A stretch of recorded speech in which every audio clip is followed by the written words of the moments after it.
Hi, welcome to our channel where we share the most intriguing stories.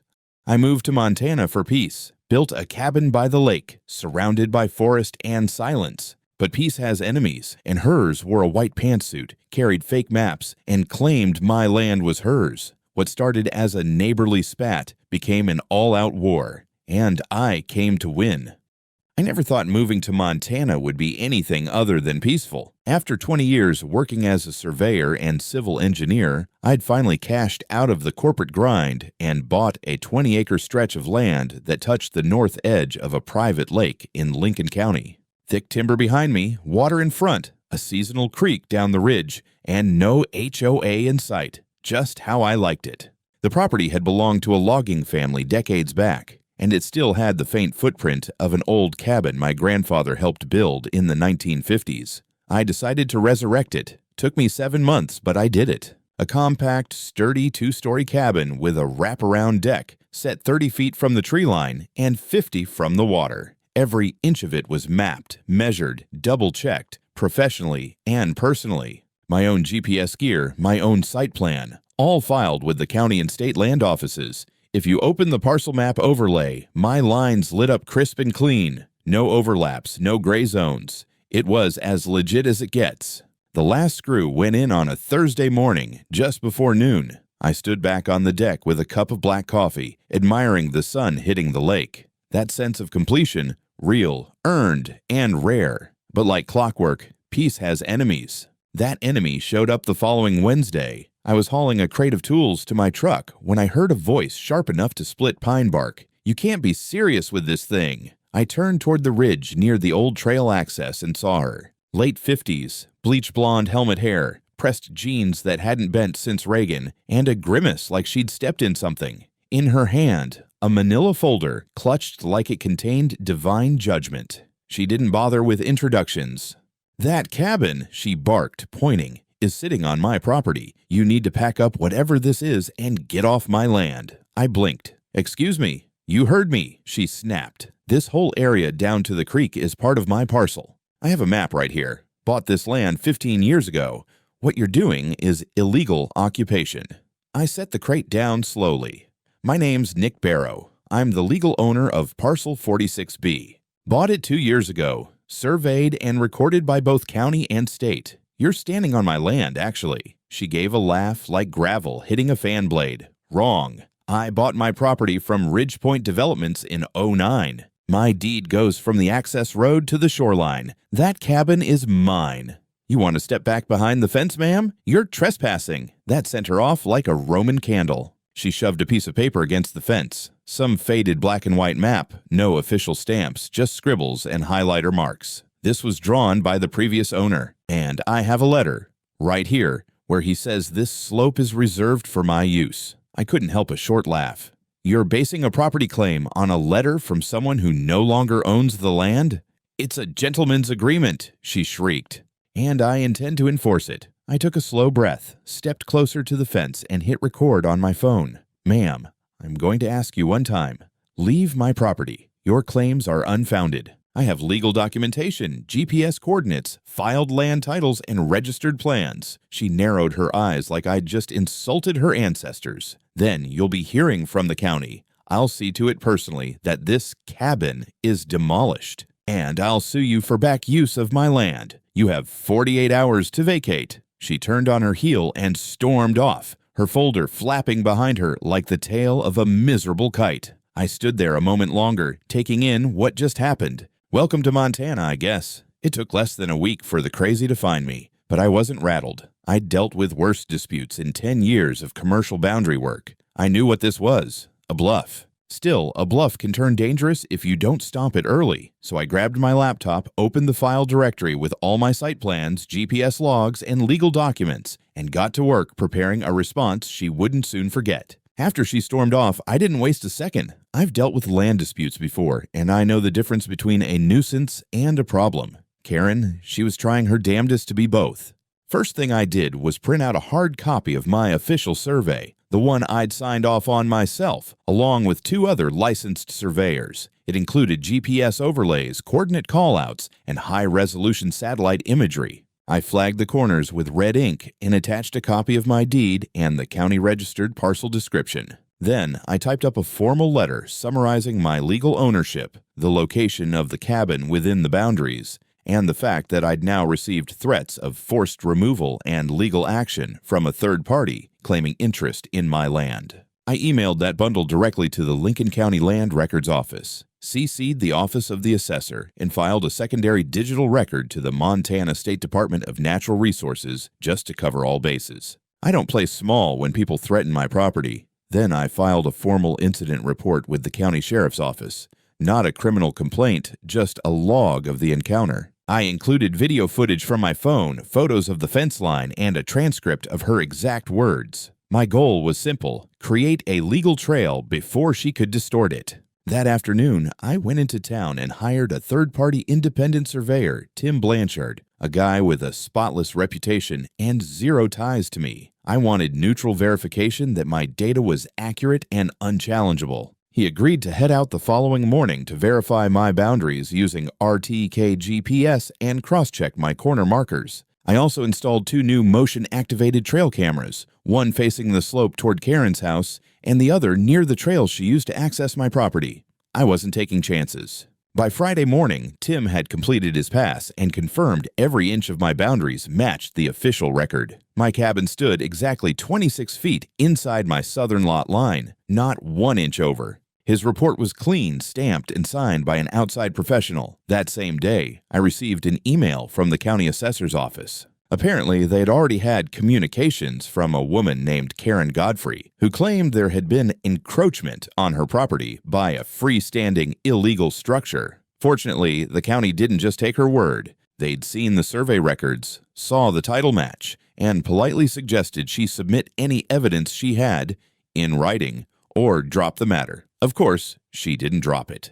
That evening, I found an envelope taped to my mailbox, unmarked, but I recognized the handwriting. Inside was a letter titled "Final Warning Before Legal Action," accompanied by a badly photocopied map with an old coffee stain and a post-it labeled "Private Zone Property Line as per developer notes." It looked like something a third grader would draw in detention. The letter accused me of aggressive and unlawful behavior, hostile boundary expansion, and property intimidation tactics. She demanded that I hand over the keys to the cabin until rightful ownership can be restored, and threatened immediate litigation. She even claimed that I had removed her original boundary markers, an obvious lie, since no such markers existed within her records. I scanned the documents, logged them, and forwarded everything to the sheriff's office and to my land attorney in Missoula. I don't even like lawyers, but I like being blindsided in court even less. The last straw. Saturday morning, I spotted her again, standing just beyond the tree line with a pair of binoculars, watching the cabin, watching me. When she realized I'd seen her, she disappeared back into the woods like a deer with a bad attitude. I filed a no-contact request that same day. Not a restraining order, just a formal notice that further harassment would be treated as unlawful trespass and intimidation.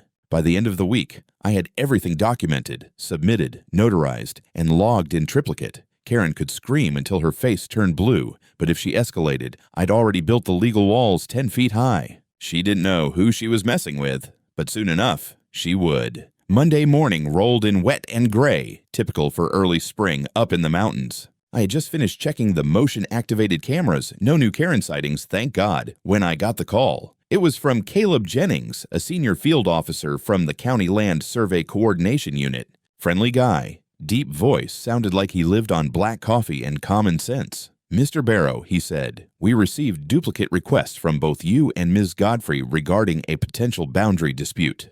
Given the escalation, we're dispatching a county surveyor and recorder this week to independently assess the properties. Standard protocol. You'll be notified 24 hours in advance." Perfect. I thanked him and started pulling together my full file. Maps, drone overlays, physical corner stake photos, every correspondence from the past week, printed and tabbed. I'd even flagged original lumber transport records from the 1940s to show how the land was historically platted, just in case. 2 days later, 2 trucks pulled up my drive, a dusty green Ford with the county seal and a silver SUV marked Independent Recorder. Out stepped Caleb and a woman named Marissa Dodd, clipboard in one hand and Leica total station slung over her shoulder.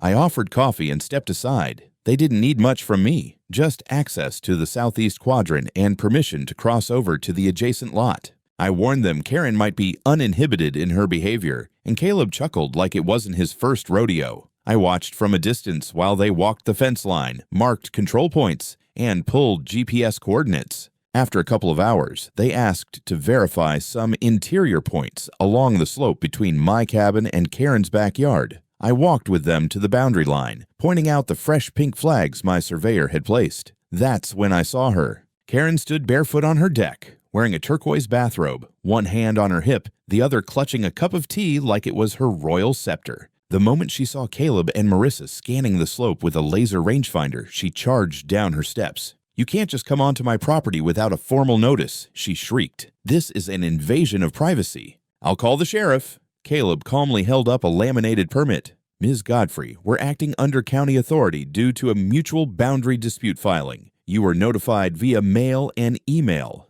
You also signed the original development documents granting right of access for official inspection." Karen went silent, blinking like a fax machine out of toner. Then she hissed, "Well, I still don't consent." "You don't need to," Marissa said flatly, never looking up from her laser rangefinder. The rest of the inspection proceeded in awkward silence, Karen fuming on the edge of her deck like a suburban gargoyle. Once they were done, Caleb thanked me and said, "We'll have results for both parties within 48 hours. Should be interesting." He wasn't kidding. That Friday, I got a certified envelope hand-delivered by a county courier. Inside was a summary of findings that read like a Christmas miracle. I read it 3 times just to be sure I wasn't hallucinating. 1. My cabin was entirely and cleanly within my recorded boundaries. Not even a gutter crossed the line. Dusra, Karen's house, the one she bought 15 years ago through some fly-by-night bankrupt developer, was encroaching 26 feet into my parcel. Her entire rear deck, exterior shed, and gravel parking spot on my land. Moondrom, the original subdivision plat that Karen referenced, had never been finalized or registered with the county. No legal binding corners, no certified corner posts, and, most critically, no formal deeded overlay, approved post-construction. In other words, her house was built in the wrong place, and it wasn't my cabin invading her world. It was her entire back half living rent-free on mine. I sat there at the kitchen table, just staring at the document, the corners of my mouth twitching. It was absurd. It was beautiful, and it was about to get a whole lot worse for Karen. I didn't even need to make a move. That same evening, I heard it, a high-pitched, glass-shattering scream echoing from her porch. I stepped outside in time to see Karen pacing back and forth with a crumpled envelope in her hand, waving it like a protest flag. Then she spotted me. "You planned this," she screeched, jabbing a finger in the air. "You set me up. You bribed them." I blinked. "You bribed yourself into a house on land you don't own? Don't be smart, Nicholas. You're going to regret this." "I'll fight it." "You already lost, Karen. The ground says so." She turned and slammed her front door hard enough to make a magpie fly out of a nearby pine. I went back inside, poured myself a whiskey, and took a long, satisfied sip. But I knew better than to celebrate too early. Karen wasn't done. I figured she'd go quiet after that. Most people would. You learn your $1,000,000 house is partially squatting on someone else's land. You call a lawyer, maybe cry into a Chardonnay, and hope to settle quietly. Not Karen. Instead, she escalated like it was a military campaign. 3 days after the county report, I got a knock on the door from a delivery driver holding a thick manila envelope. It was a notice of civil litigation filed by none other than Karen Godfrey, claiming that my cabin was a new construction deceitfully located on disputed land, that my survey was forged or misleading, and, my personal favorite, that I was engaged in boundary manipulation with intent to defraud. She had attached what she called new evidence, a set of scanned diagrams marked archival boundary map, with faded typewritten notes and a shaky signature from someone allegedly named Howard G. Fincher, land expert, retired. It looked like it had been printed off the internet and dunked in tea to look old. My reaction wasn't shock. It was awe, the sheer creativity of delusion. She was manufacturing paperwork like she had a Staples in her basement. I passed the whole file to my attorney, Melissa Rudd, a woman with the patience of a nun and the kill instinct of a tiger. She reviewed the documents silently, then looked up and said, "She's dead in the water." But we're not just playing defense. Melissa filed a counterclaim the same day: trespass, defamation, attempted fraud, and interference with property development. We attached the official county findings, my complete survey packet, and sworn statements from my contractors who'd been on site during the build. We even included aerial drone photos from a year ago showing the cabin's foundation long before Karen ever opened her mouth. But the real ace was what I found next. Buried in my files from my grandfather was an old Forest Service aerial photo from the 1970s. It showed the original hunting cabin he'd built with coordinates stamped on the print. It didn't just confirm our family's presence on that land long before Karen's developer rolled into town. It matched exactly with where I'd rebuilt the new cabin. We had history, continuity, and legal boundary evidence going back nearly 50 years. Meanwhile, Karen doubled down. She installed a bright orange sign on the trail near the slope. "Warning, disputed property. Enter at your own risk." Then she posted a rant in the local community Facebook group, accusing me of bullying an older woman and claiming I was trying to steal her home for profit. To her credit, a few people commented with sympathy, until someone, bless their soul, posted a screenshot of the county survey result. Then it got quiet.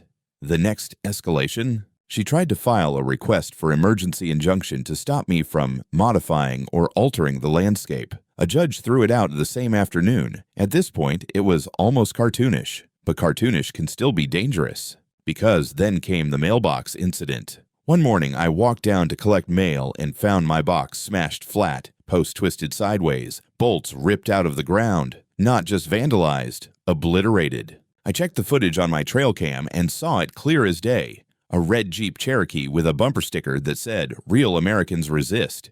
Guess whose car that is? I sent the footage to the sheriff's department and filed a report. Still no arrest. They said it wasn't conclusive enough, but it was logged, and it was fuel for our countersuit. Then, as if the universe wanted to top it off, I got a letter from the Planning and Zoning Department. Apparently, Karen had filed a formal complaint saying my cabin was built without proper septic clearance and violated view obstruction ordinances. I laughed so hard I spilled my coffee. Because not only did I have clearance, I had photos of the inspector posing in front of the septic trench, giving a thumbs up.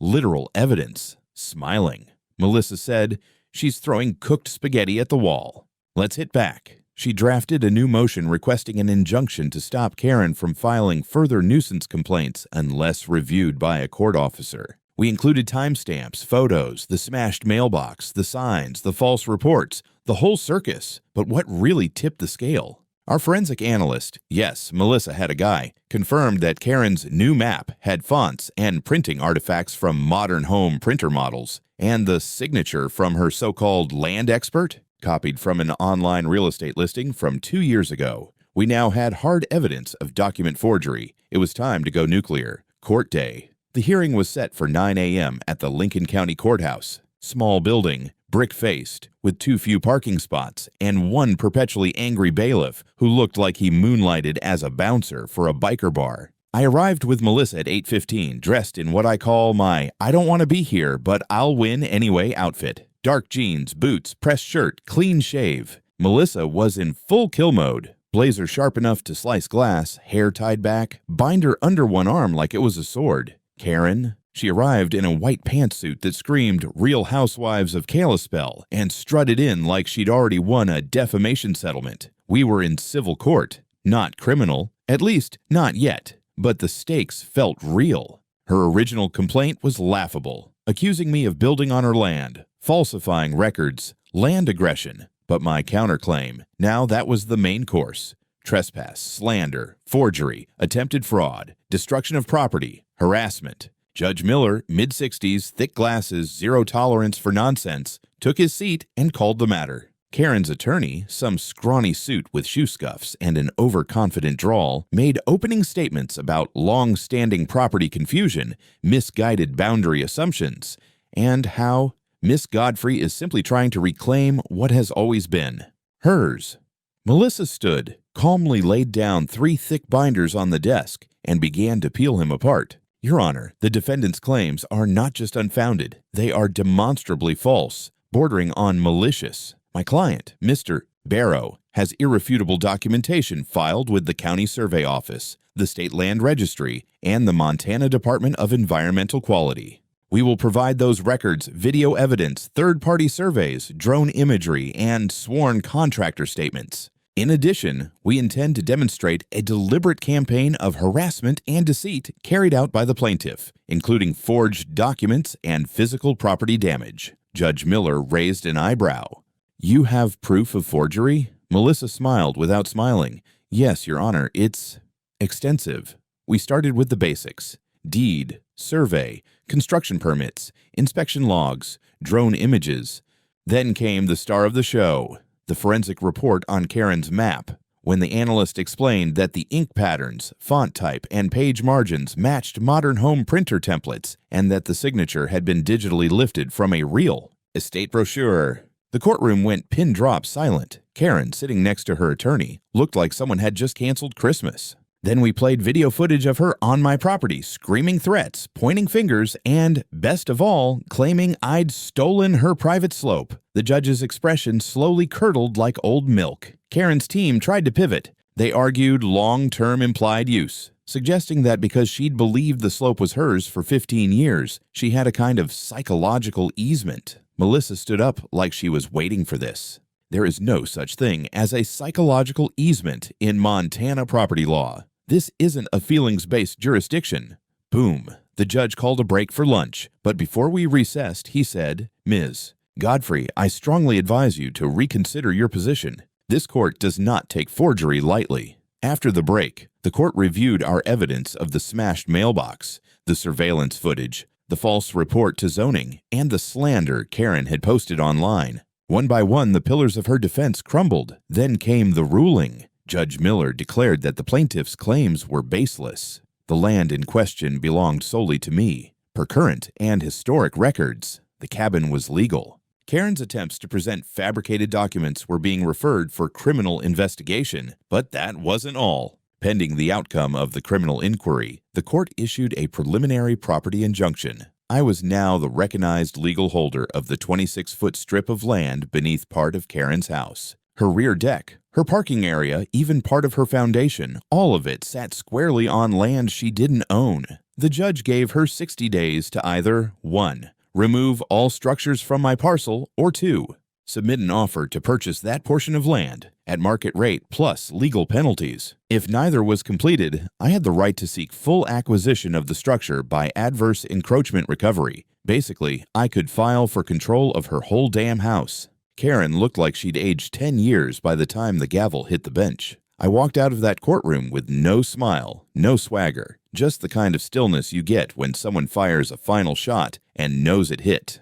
But deep down, I knew Karen wasn't the type to surrender. Not yet. 60 days. That was the deadline Judge Miller gave Karen. 2 months to either tear down the parts of her house that trespassed onto my land or come to the table with a serious offer. I expected silence or maybe a lowball attempt just to stall. What I didn't expect was for Karen to go full scorched earth mode by day 3. It started with noise. Literal noise. Contractors, unlicensed, loud, and clearly paid in cash, showed up early Saturday morning with power tools and a bulldozer. Melissa was staying over that weekend. We stepped out with coffee mugs still in hand and stared at the chaos brewing on the slope behind her house. One of the workers was holding blueprints. I walked up to him and asked who hired them and whether they had permits for demolition on that part of the property. He shrugged and said, "Lady in the White House said we're pulling down the deck and adding a new one. No need for a permit because it's on private land." Private land, my land. I told him calmly that any work done within the flagged area was under court injunction and could constitute criminal trespass. He looked at me blankly, then turned around and yelled, "Hey, Karen! This guy says we can't touch it." Karen came out with a robe over her jeans and a mug of something steaming. Maybe coffee, maybe delusion. She started shouting about how she was exercising her property rights and that the judge only meant I couldn't build something new. I can still replace what's already there. Melissa was already calling the sheriff. The deputies arrived fast. I showed them the court order and the new video footage. They ordered the crew to stop immediately. Karen tried to argue, claimed she had a revised map showing she had rights to the slope again. One deputy glanced at it and said, "Ma'am, this looks like it was printed off Zillow." She went red, then purple. The workers packed up, muttering about not getting paid. That would have been enough for most people, but Karen wasn't most people. 4 days later, I got a call from the county office. Karen had filed an emergency claim to reverse the judge's decision, citing new evidence and accusing me of tampering with boundary markers. She also launched a smear campaign. She started showing up at the local market, the post office, even church parking lots, ranting about how I was stealing homes and using fake documents to bankrupt widows. A couple of neighbors called me just to say she was unraveling in public. One guy even said she'd passed around printed photos of her house, circling the back deck and scribbling "stolen" in red ink. At this point, I wasn't angry. I was fascinated. It was like watching someone try to outrun an avalanche they started. Melissa filed a response to the appeal. Meanwhile, I started digging deeper. I called in an old friend of mine from my surveying days, Tanner Briggs, now a high-level consultant with the Bureau of Land Management. He owed me a favor and I cashed it in.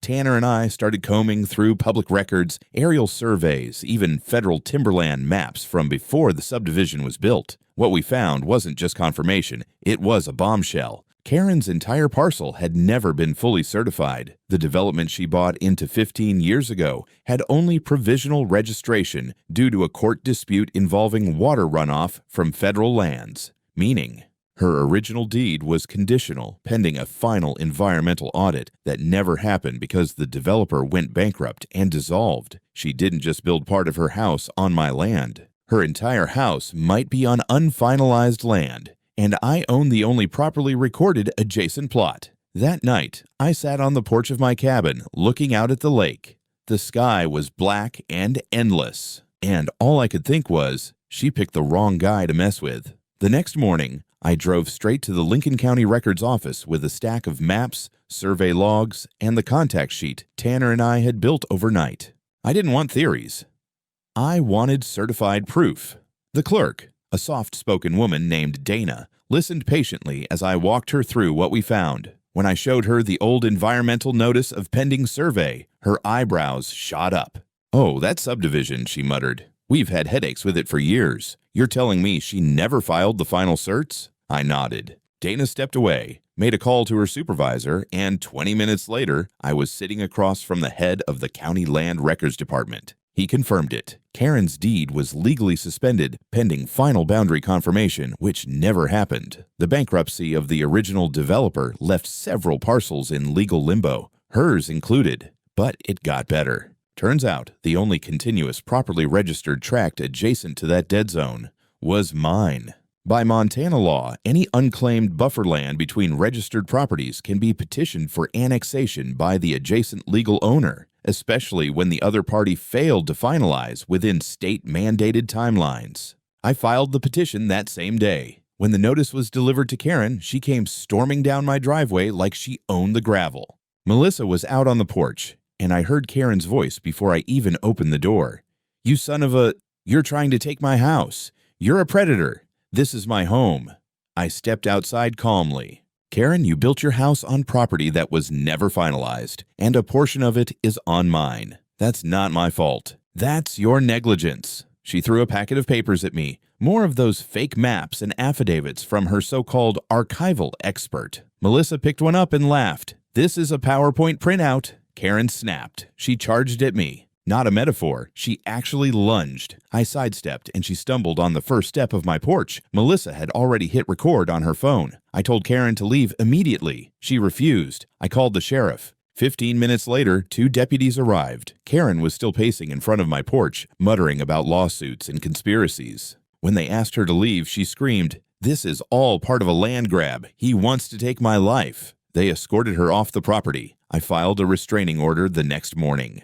By week's end, I had the confirmation. My petition to annex the adjacent unclaimed buffer, including the land Karen's house sat on, was preliminarily approved pending public notice. The countdown had begun. Karen's retaliation. She filed a harassment lawsuit against me, claimed I was stalking her, sabotaging her utilities, and planting fake documents in the county system. Her lawyer lasted about 5 days before quietly withdrawing the complaint, probably once he read the actual files. But Karen wasn't done. 2 nights later, I caught her on camera, sneaking onto my property with a can of spray paint. She scrawled "thief" across my new deck rail and dumped a bag of garbage by my generator shed. I called the sheriff again, and this time, they charged her with trespassing and vandalism. She was booked and released within hours, but her mugshot made it into the local paper under the header, "Dispute over property turns ugly." The sheriff's office gave me a protective order and assigned patrol checks every other night.